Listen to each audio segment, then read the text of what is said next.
This podcast is part of the Deluxe Edition Network. To find other great shows on the network, head over to deluxeeditionnetwork.com. That's deluxeeditionnetwork.com.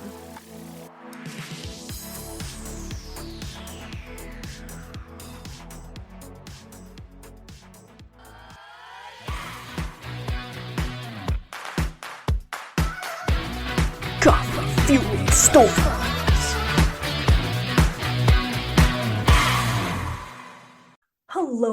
Hello. It's me, Michelle, your host and pocket DJ of Coffee Fueled Stories, a show where storytelling and coffee hang out. This week's special guest is horror author Candace Nola. Hello, how are you? Welcome to the show. Hello, I am fantastic. So this is really cool because it is Women in Horror Month, and you are finally the first woman for the show. So thank you for being here. Oh, thank you for having me. We are going to talk about some of your books, but we'll start with specifically the Crystal Lake publication Dark Tide series, book 14, Hardcore Horror Novellas. And it's FUBB, which stands for Fucked Up Beyond Belief. Yes, absolutely. And your story is double feature. Yes. Let's talk a little bit about splatterpunk and extreme horror before we kind of go into that, to kind of let the listeners know what, we're going to let them, we want to give them a little bit of a heads up what's going to be happening. Okay. So there is a difference, even though it's sort of a small one, but there is a difference. So with your extreme, it's pretty much anything goes. All bets are off. Trigger warnings be damned. If it says extreme horror and you're triggered by anything, chances are you don't want to read it. Just put it down. It's fine. It is a lot of blood. It is a lot of graphic description. It is a lot of graphic everything. Sex, violence, gore, viscera, you name it. It's graphic. The splatterpunk end of it is also very extreme, very graphic, violent, almost the same. However, splatterpunk has a message. It usually comes with some sort of social commentary hidden within the storyline. It can speak to women's rights. It can speak to trans rights. It can speak to animal abuse, child abuse, sexual assault. It can speak to anything. But whatever is on that author's mind at the time that they're writing it, the splatterpunk usually and typically has a message behind it that they're trying to get across. It's not just gore for the sake of gore and violence for the sake of violence. There's a story and there's a message behind that story. Excellent description of that definition, for sure. Definitely. Thank you for that. Splatterpunk and extreme horror. I'm going to ask you a question about your first intro into either splatterpunk or extreme horror. Do you remember the first story you read that was either category or both? The first extreme horror is Ed Lee's Infernal Angel, I believe was the name of the first Ed Lee book I read, and I was never the same after that. If you know who Ed Lee is, you know what I'm talking about. Ed Lee is one of the original splatterpunk extreme authors out there. I started horror itself with the usual, like Edgar Allan Poe and Stephen King and Hitchcock and whatnot. Clive Barker entered the scene shortly after I discovered Ed Lee, so I kind of went back and forth between the two. And then from Ed Lee, I kind of branched out onto a lot of the other authors that were out around that time, like Richard Lehman and Jack Ketchum. Richard Lehman and Jack and Ed Lee were the original three to, I believe, begin the whole splatterpunk movement. And it was David Scow Yes. who coined the term Yep. splatterpunk. And now we have the Splatterpunk Awards that were founded by Wrath James White and Brian Keene as a result of the whole splatterpunk movement and the moving of horror towards these more extreme, taboo sort of themes that weren't normally embraced before in the past and usually were frowned upon, but that niche had finally found its home and they wanted to recognize that. So And you were nominated and won Splatterpunk Awards. twice. Yep. Yes. And I'm nominated Right? this year for another 2 awards. Very Yeah. cool. I was reading on your website. You gave us an insight into you knew you wanted to be a writer from a very young age. So I'm going to refer to my notes here. So I apologize for looking down. Oh, you're fine. It says your writing path got off to a late start. However, you have won several accolades and created an indie horror press. Mhm. So you had to kind of I don't want to say, you didn't put your life on hold. You put your writing life on hold because you did all of the things before you got to writing. And Not now, really. oh, okay, No, it please all share. happened sort of like at once.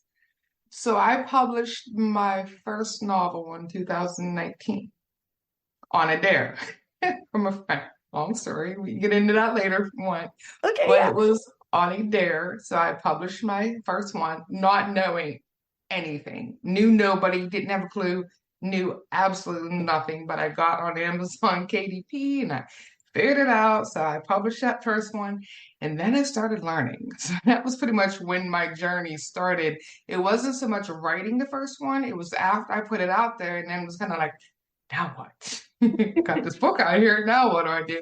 So like my became learning started right after that. Went through 2020 working with a mentor from the HWA, the Horror Writers Association, who ripped my first novel apart and being a part in a kind way. I needed it, and he was absolutely right. And I took every bit of his advice and I pulled the novel down. I re-edited it. I put a new cover on it. I relaunched it. I followed up all his marketing and promoting advice. I mean, the man was a godsend. So I learned so much from him in just those couple months than I would have ever learned on my own in a year or even two. I got a crash course right then. So I did that. At the end of that, I published my second one. And then I was sort of like off to the races. Like, okay, well, what can I do now to kind of get in the industry and start being relevant and being like a name? Like, I have these books. Now, what do I do? So in January 2020, I built the website, which was an indie horror review website and author interviews, and we did spotlights and interviews. We still do those now. And it was just me at the time. I joined some groups on Facebook and Instagram to kind of like meet other authors and other people in the horror world and started letting them know, hey, I'm doing reviews over here. I know I'm new and all that, but if you'd like me to read your book for a review, let me know. And I started making a name that way, and authors started sending me their books and stuff, and they liked the reviews I did. So that built up. I now have a full review team for that platform. I have 6 people that review every single day on that website. We still do author interviews. We do exclusives for small publishers and small presses. We do cover reveals on the website and all that stuff. So I really built this sort of indie community oriented platform, which is something that I wanted to do because when I came out, I didn't know anything. And if it wasn't for the people who helped me originally and the people who took a chance on me and gave me their books to read and review and were kind of supporting me and lifting me along the way, I wouldn't be where I am. So I figured, well, I can use this platform to shed more light on the authors in the industry that are, out here. And so did that. I'm still doing that with the team now, thank God, because I have zero time left. I started learning how to edit that same year. I've always been very good with English and English composition, English lit, all that stuff. It was always my thing. Numbers, not so much. English, golden. So I started offering editing services for free to a couple of authors out there. Like, hey, why don't you give me a chance? Let me look over your stuff. Didn't charge anybody anything because one, I'm new. Two, you need to learn this. It's not something you just do at the drop of a hat. And I took a bunch of certification classes online. And then I started working with several small presses as well for that, like 18 months. And I was editing their work for free and learning from them and getting feedback and everything. And a year later, 360 editing developed, and I'm running that now as well. So we have the platform, we have the editing, and we have all my books. And I was like, well, what more can I do, to drive myself insane? So I announced last winter that I was starting a small press. So we are now Uncomfortably Dark Horror, and we are publishing other authors, not just my own stuff. My solo stuff has been moved off the platform to my individual website. I have an imprint under my brand, but it'll only publish my solo work. The publishing house will publish everything else. And then we also just announced a poetry imprint as well that will be kicking off in June. So Wow. Can I just I feel like I'm not worthy. Like, okay, you started out, like you said, a total noob, not yeah. knowing anything, and you figured things out. And then you had your crash course, and you just kept learning and progressing and learning and progress. Like, seriously, you are going to have an awesome horror empire by time, like in 5 years from now. I'm looking at my watch. Okay. In 5 years from now, I'm gonna look back and I'm gonna go, yeah, I knew she was gonna have an empire. Like, it's been a while. It's been a wild ride. I mean, I do have a full-time job also, so I work like 10 hours a day for my job. And then I spend between 6 to 8 hours every evening and all weekend on the writing, the editing, publishing, the reviewing. If it wasn't for my review team right now, I would not be able to do all of this. There's no way, no how. They know it. I tell them that all the time. But they love what we do. I love what we do. And I'm very easy to get along with because it's not their job. This is not paid. It is something that they love to do. They wanted to be a part of it. I don't make any demands on them whatsoever. If you can give me one review a week, perfect. If you're a great reader and you want to shoot through 3 or 4, you got 3 or 4 for that week, fantastic. But it's always been your life comes first. Your family absolutely comes first. Everything else is just extra. It's cake. If you got a review for me this week, that is great. If you don't, no stress, no worries. I'm not mad. There's no anger. We have lives. This is a perk. This is something extra we do because we love it. And that's what I work with. And they do not fail. And they do not stress out about it because they know there's always next week. It's fine. that is awesome. Truly the best type of people that you want to work with, right? Now, if you were demanding and I mean, that would just be, they're going to be like, Candace, take a hike, right? Right. But instead, they're like, Candace Nola wants me to do this. All right, I can do it, right? That's almost the exact reaction I got from everybody when I started building my team. They're like, are you serious? And I'm like, well, I'm exhausted, so yeah. I could use the help. Anybody? Yeah. That is awesome. Now, earlier you had mentioned some of the classics in the story regarding horror, and you mentioned it as well when you were talking about splatterpunk and horror. You talked about Clive Barker. My first introduction to splatterpunks was it was a volume, Splatterpunks Volume 1 And then I bought Splatterpunks Volume 2. And I had no idea what I was getting into. I was in my 20s, I was in the military, and I was building my book collection because, I love to read and I wanted some new books. And so I came across this book at a random bookstore. I don't even remember where I got it from. And I was like, Splatterpunks, that just sounds cool. I'm gonna check it out. And it said Splatterpunks Extreme Horror Volume 1. And I was like, all right, yeah, cool. Why not? Right. Why not? I'm in my Sure. 20s. I'm, the world, whatever. I can handle this. And I started reading it. And I was like, good Lord, like, what the hell did I buy? And it was 1991 or 1992, somewhere around there.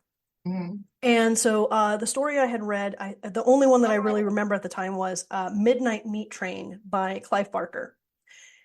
And by the time I read that, I put the book down and I looked at my roommate and I'm like, I need to go take a walk. I need a minute. I need to take a walk. And she's like, what are you reading? Like, what? And I was like, I need some fresh air because, there was a whole lot of blood and gutting. A whole lot in there. There was a whole lot to unpack. Yeah. And then something prompted me to read Exquisite Corpse by Poppy Z. Bright a few years later. And I'm just like, what do I keep getting myself into? Like, why am I, what happened here? But you went back. It kept going back. Yeah. I am haunted by some of the scenes in that book. I will never forget some of the scenes in that book. And then randomly I found Volume 2 of Splatter. So I bought Volume 1, and then a few years went by. I bought Poppy Z. Bright. Yes. And then a few more years went by and I got Volume 2. And what was awesome, and this ties in perfectly with you and horror, women in horror, Volume 2 is written all by women. And it said for the ladies. And the ladies were getting graphic and gross and violent. And I was like, well, all right. Right. We can do this too. We can do this too. Exactly. Yeah. And so that's where I'm going with this. So your story, double feature. Wow. Yeah. So I didn't eat before I read your story, and I'm so glad I did not. Probably best. I'm supposed to eat dinner later tonight, and I'm going to try not to remember what I read. But my question to you is this. Did you do your research at a butcher shop by chance?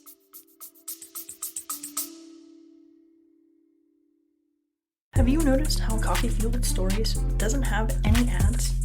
That's because I work tirelessly to keep this show alive. After 3 years on my own, I've decided I need to ask for your help. I've never asked anyone to subscribe. I've never asked anyone to leave a review. I've never asked anyone to rate the show. And I've never asked anyone to pay to listen. There are a few ways you can help support the show. I've created a Patreon page, Coffee Fueled Stories, and a subscription section on my podcast website.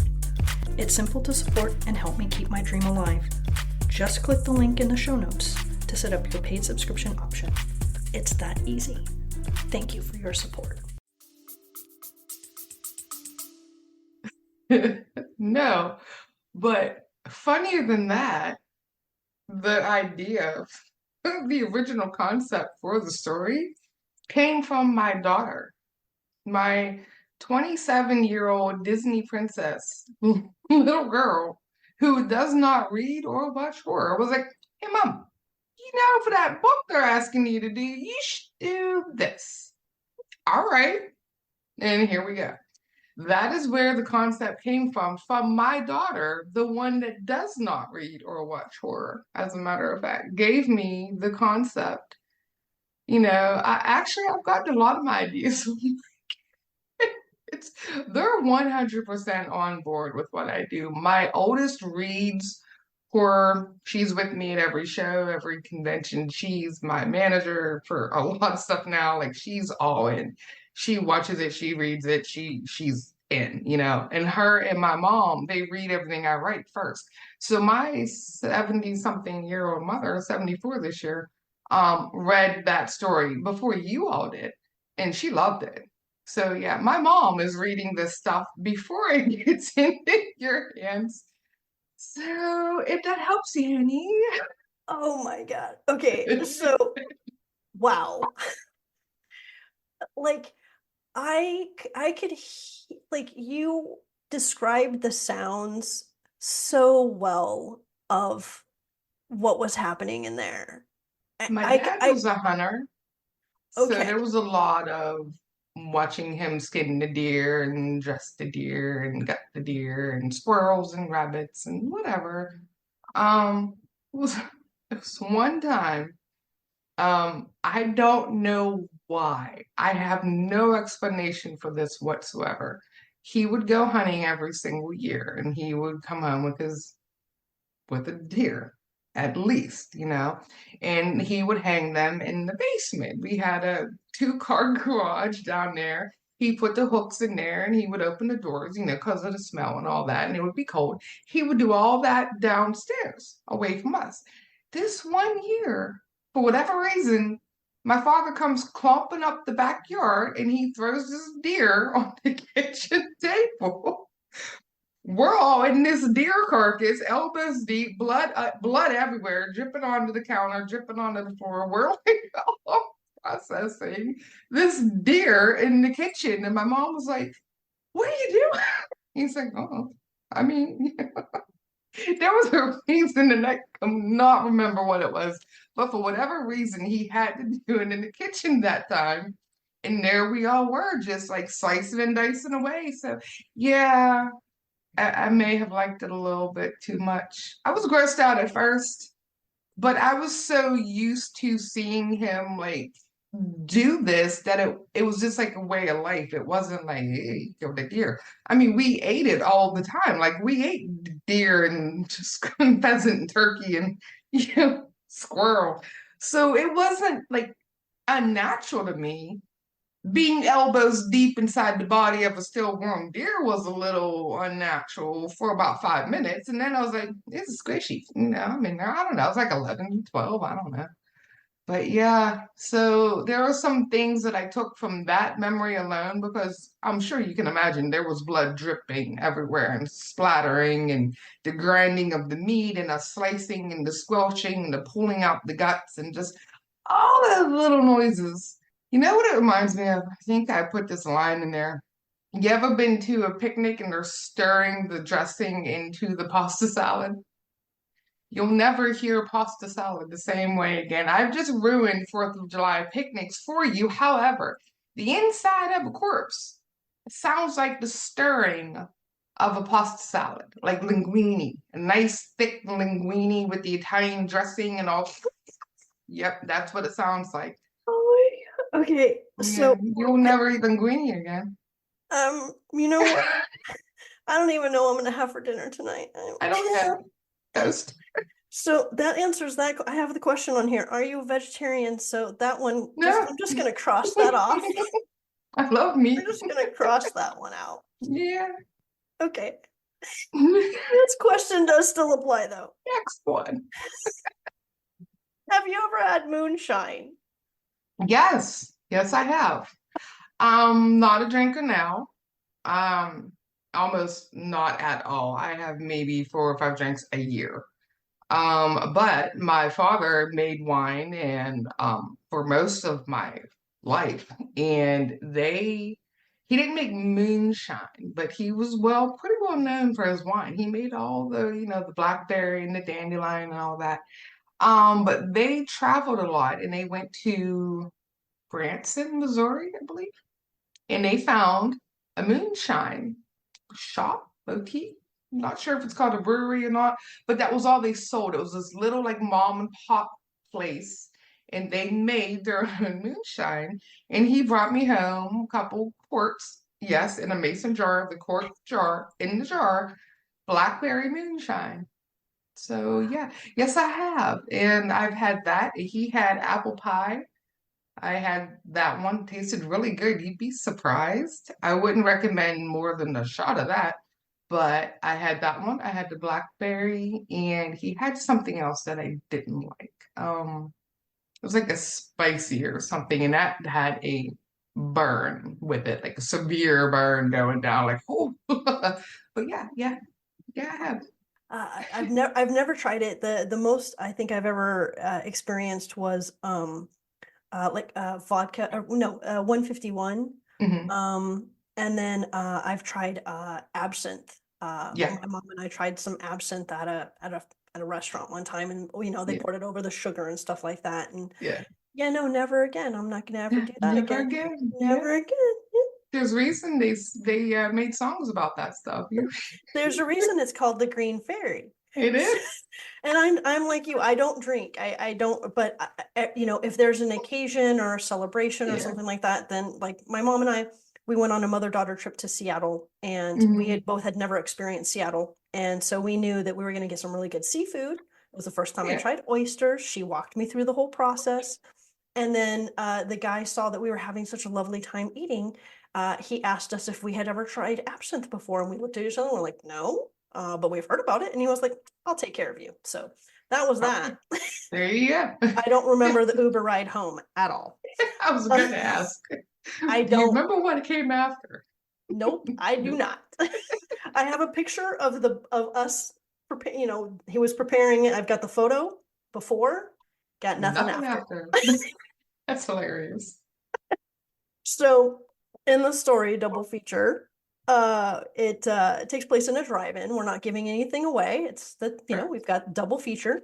So I Double wanted to feature. ask you, do you have any favorite movie snacks or treats that you like to either at the drive-in or if you do your own movie thing at Hmm. home, like what do you like to eat when you're watching a double feature?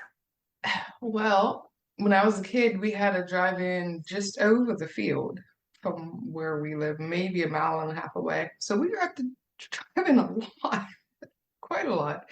And especially for the double feature, because it's a drive-in.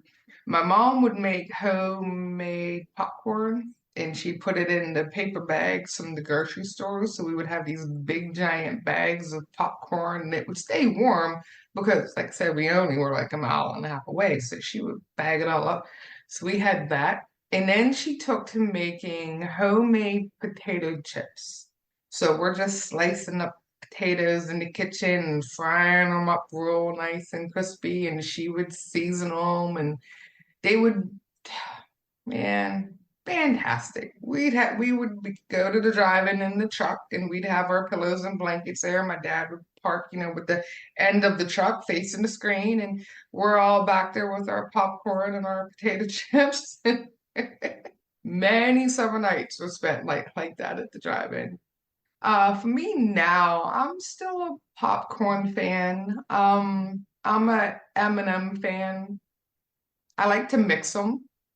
So I'll get a little sampling of the peanut butter and the crunchy ones they have now, the pretzel ones, and then the dark chocolate ones. So I like to mix them a little bit. So I'll have that. Usually just those and popcorn.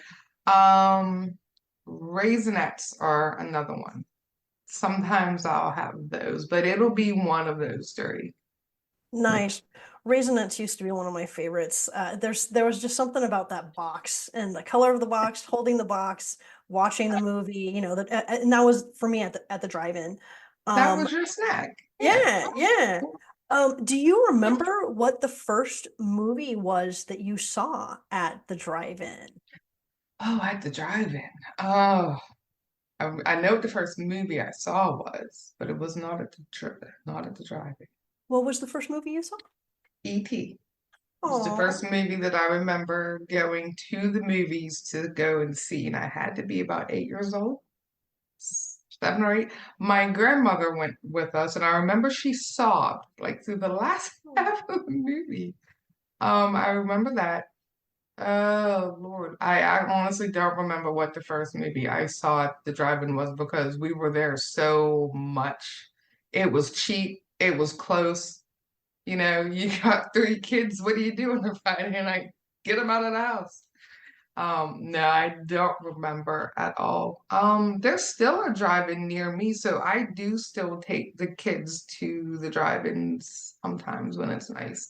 It's a little bit of a drive now because there's not as many around, and that's we still get to go once in a while.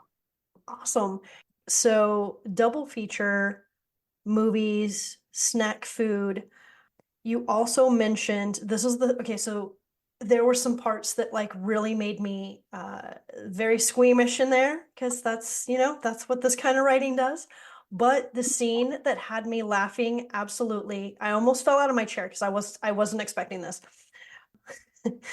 You have your two former cops, Hooks and Pierce. Yes. The former cops in the golf cart drinking coffee and eating hot dogs. I thought that was like the best scene ever. They're at the drive-in. They don't want to do anything. They're kind of retired. They're done with policing. They're like, we're here to eat snacks and watch free movies. We're not here to actually work. And to be honest, that's what the two security guards at our drive-in was like. I changed their names, but that's literally what they did. They had this little golf cart and they would, drive around the perimeter, theater number one, and then they drive around theater number two over here. And every time, a hot dog in one hand, coffee cup sitting up here in the little drink hole. Every time you saw them, they had hot dogs. Oh, Like, who's eating all the hot dogs? These guys. So yeah, I took a little inspiration from our hometown drive-in. I had no idea that was a real thing.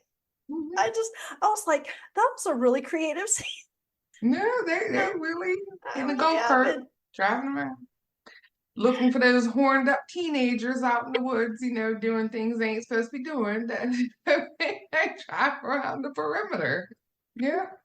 Oh my God. Oh my God. So since we're on the subject of coffee, because you mentioned it a couple times in there, I think you know where I'm going with this. Yeah. So my favorite question that I get to ask authors is how much coffee do they drink if you drink coffee? So this question applies to if you drink coffee, if you don't drink coffee, then it's, so let's start with that one. Do you drink coffee? I do. All right. So then A the lot. question remains, yes. So how much coffee in a day do you drink? And what is your go-to This coffee? morning I had a pot in an hour. So yeah. And this is why you are going to have an empire in 5 years. You know what? I am fueled on caffeine, not, which I actually love the name of your podcast because that's all me. But I am fueled 100% on caffeine. When I die, it's not going to be blood that comes shooting out of there. It's going to be coffee or some variation of just straight caffeine is just going to come out of my veins. But this morning, yeah, not ashamed to say I had a pot. I've been making it iced, which is fantastic. And this morning I didn't have anything major, just your usual Maxwell House. The last drop was on sale this week. So I do that, and then I add some vanilla and some milk in my sweetener and a bunch of ice, and that's my drink in the morning. And by the time I have 2 big glasses of that, that's usually a pot. I won't have any more tonight, but then what I start doing around lunchtime is I also am a fan of those water enhancers that you put into your water. Mhm. But they have the squirt ones that are the Mio Energy. Yeah. They got caffeine in them. Yes. Yep. Oh, yeah. So coffee in the morning, Mio Energy in the evening, and I am all hot. And this is why you, like I said, in 5 years, you're gonna have your empire. I can see it. I can totally see it now. I don't sleep much and I don't have time to waste. So like I literally have to keep moving. And I know I did it to myself. I'm fully aware of that.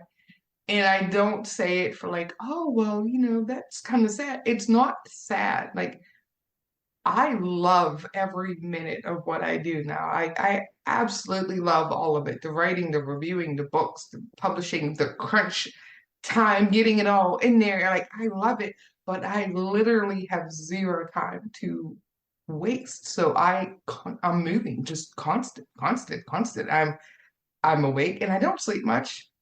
Never have.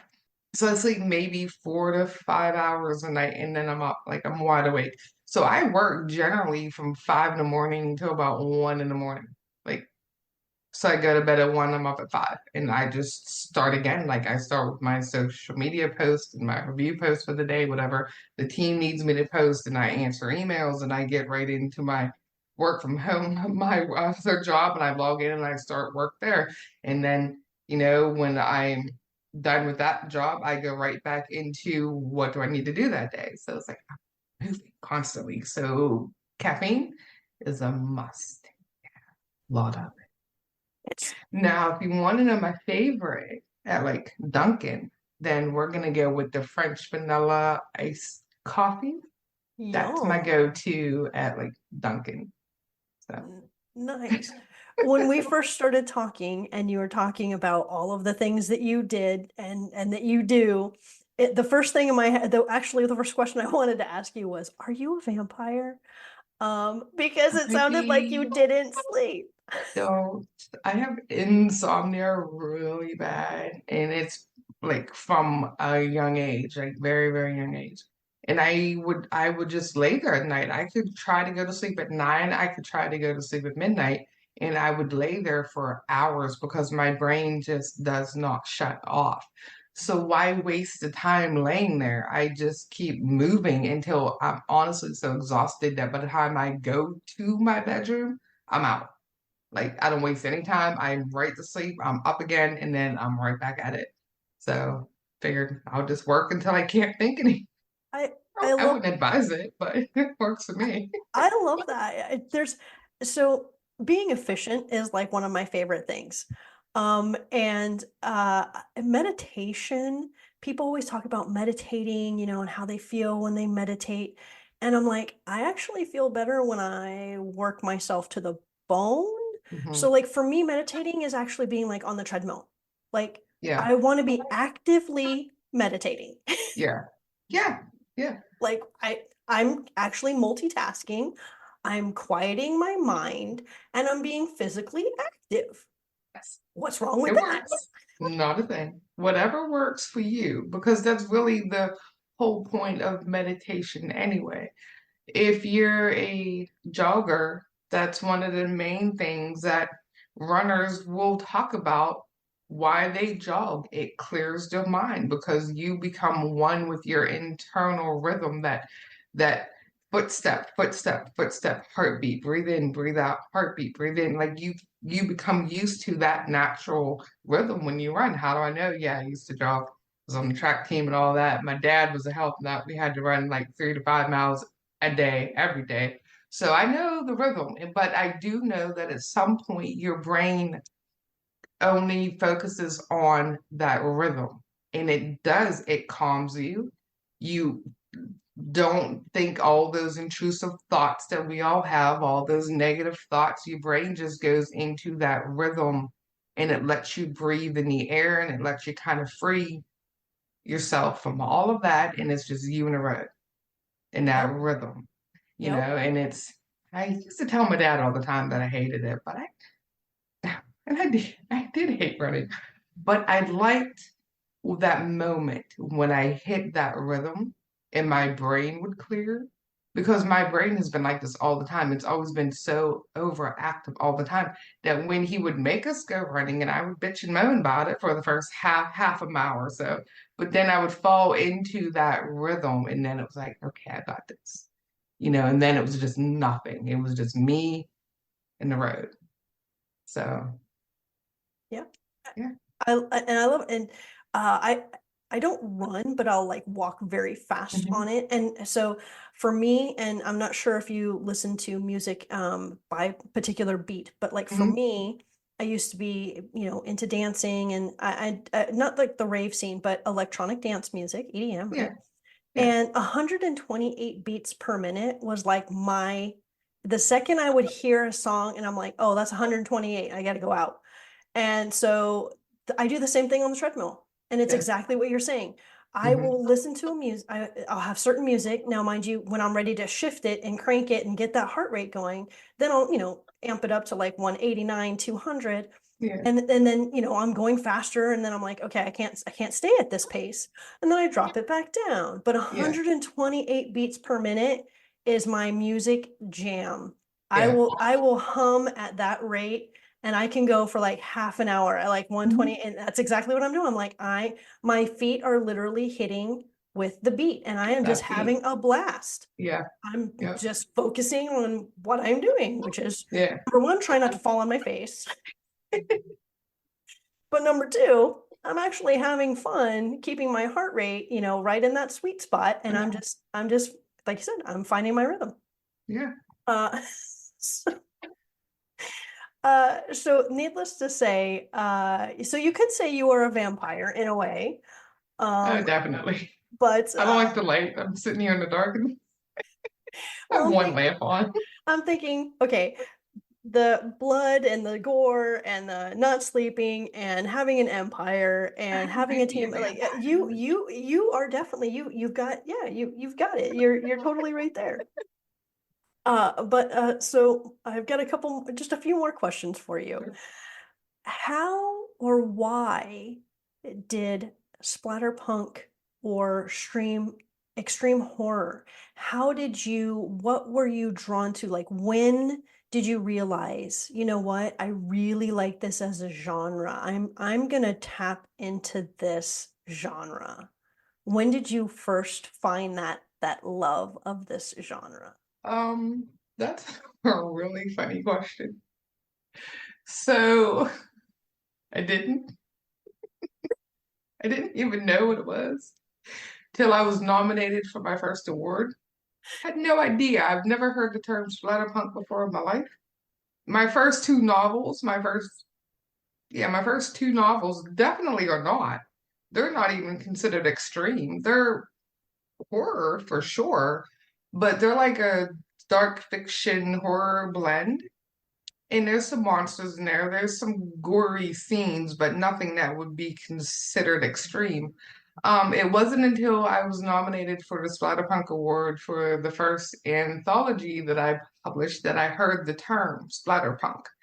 And then I went to AuthorCon 2022, and Brian Keene put me on the panel for the Splatterpunk Award nominees and winners in the past to talk about what the genre was and all of that. And I was looking at them like, I probably shouldn't be up here because I just heard the term in December when you guys nominated me for no idea. I know what it is now, and I can speak very intelligently about what it is now and what the differences are and who those authors are. But as a kid, I read. Like my world existed in the written word. I didn't have a lot of friends. I didn't like to go outside. I was allergic to everything outside, just allergies from hell. I read. Like my entire life was wrapped into the written word. And I believe I mentioned this right before we started to record too. So I also awful stutter when I was a kid. You couldn't understand anything I said. So I was not really blessed with the gift of speech. Also, why I didn't really have a lot of friends because I was too shy and afraid to talk to anybody because I got laughed at a whole lot. So I read, and I read everything I could get my hands on. I read it all from Shakespeare to Hitchcock to King to Barker and everything that's new and out now. But it was horror itself that appealed to me more so than any other genre out there. I've read all the romances and the westerns. My parents had everything, and I was able to read everything. But I was always more drawn to the unknown and the more like darker side of life, those things we don't talk about, or the things we talk about in whispers, all of that, like the ghosts and the paranormal and the supernatural and the monsters in the woods. And I mean, we camped a lot, and my dad told ghost stories and monster stories. And my dad lived in a very haunted house when he was a kid. He has stories that could just make make the hairs on the back of your neck stand up. Like I grew up listening to like these ghost stories and these haunted house stories, and it's just what appealed to me. So I knew when I knew I wanted to write, I always knew that it was going to be the horror end of things, not so much everything else. But when I found out about the Splatterpunk Award and started learning what that was and the differences, and I had my first three novels out at this point. I had the first two, and then Hank Flynn was a more of like a demon slayer, sort of much more extreme, but not quite as extreme as what I have written now.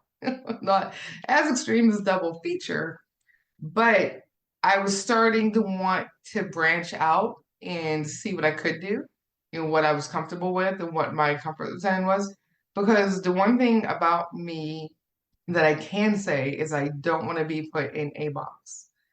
I don't want to be put in anyone's box. I don't want to be, oh, she's just that. No, no. I write dark fiction. I write fantasy. I write horror. I write mainstream horror. I write splatterpunk. I write extreme. I write poetry. Like, I don't want to be put in a box. And the easiest way to get me to sort of test that is for someone to tell me I can. So when some people are like, oh, yeah, but you only do mainstream, you only do hold my beer because let me do this.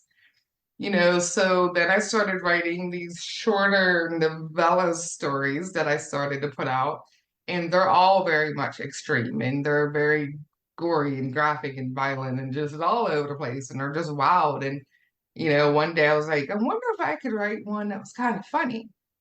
So we did that. And I have one out there called The Unicorn Killer, which is hilarious. And people loved it. And I was like, okay, I guess I could do that too. So I think I'm not any one genre of the horror realm. I'm all of it. And I fully intend to be all of it. I write whatever my mood is and whatever story idea pops in my head is what I write. Is Splatterpunk my home now? Probably. I would say the Splatterpunk and extreme horror community is my home. Those are the people that welcome me in first. Those are the ones that helped me the most and lifted me the most. And, I still call them friends now. And is that where I got most of my start and most of my recognition? Absolutely. But am I just going to be that or just stay there? No, I'm going to do that and I'm going to do some mainstream and I'm going to do a bunch of other things I have in my head. But will that be my home? Will I always write extreme? Probably, yeah. But I like to do it all. That's awesome. You had mentioned Unicorn Killer, so I'm actually glad that you had mentioned that because that one it sounded hilarious. And when you look at it, and I was like, oh my God, that I have to ask her about that. So there you go, you answered that question. Yeah. So final question, now that since we're talking about your empire and what you've done and what you haven't done and not putting you in a box, because I'm the same way. Oh, you don't think watch me. Like my favorite thing to say is watch me, right?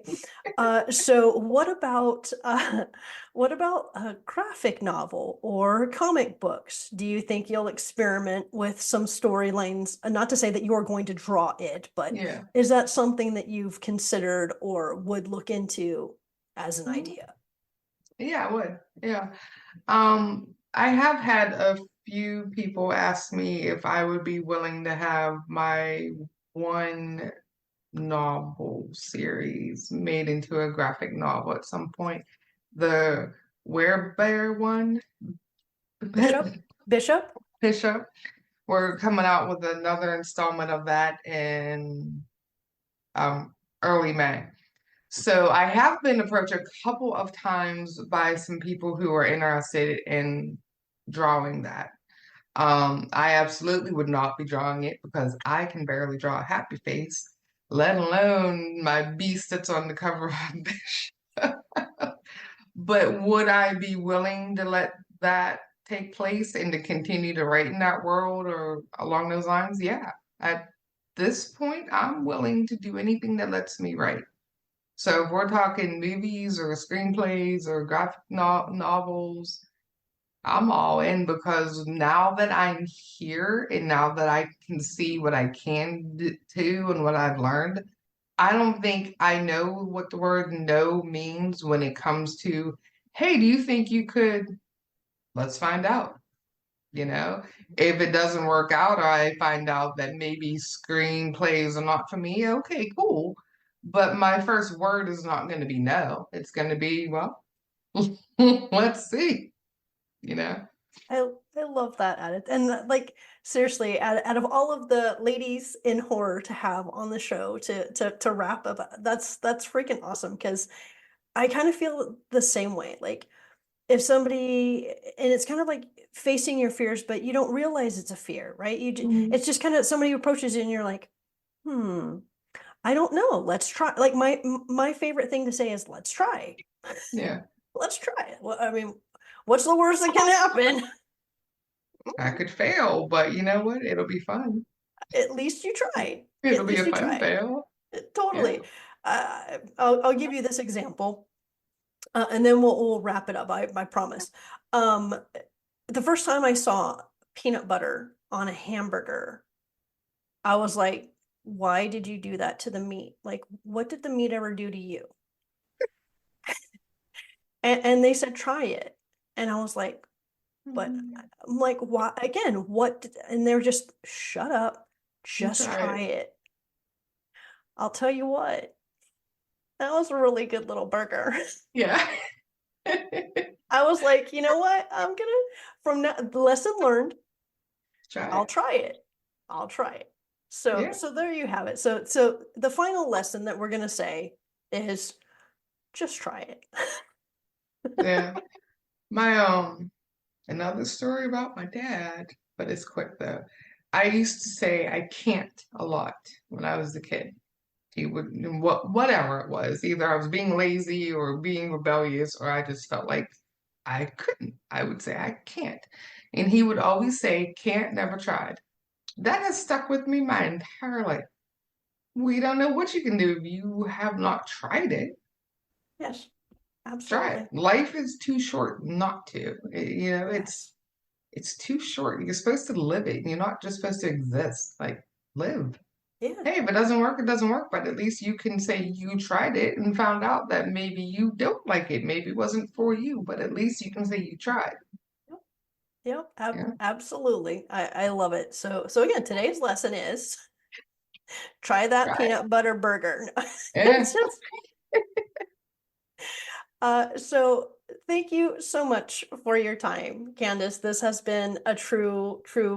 I have enjoyed laughing with you and hearing these wonderful Yeah. stories and getting squeamish. And I'm ruined of potato salad. Like I seriously was like, I don't know what I'm Yeah. going to eat for dinner, but I can Not guarantee that. it's not going to be that. Well,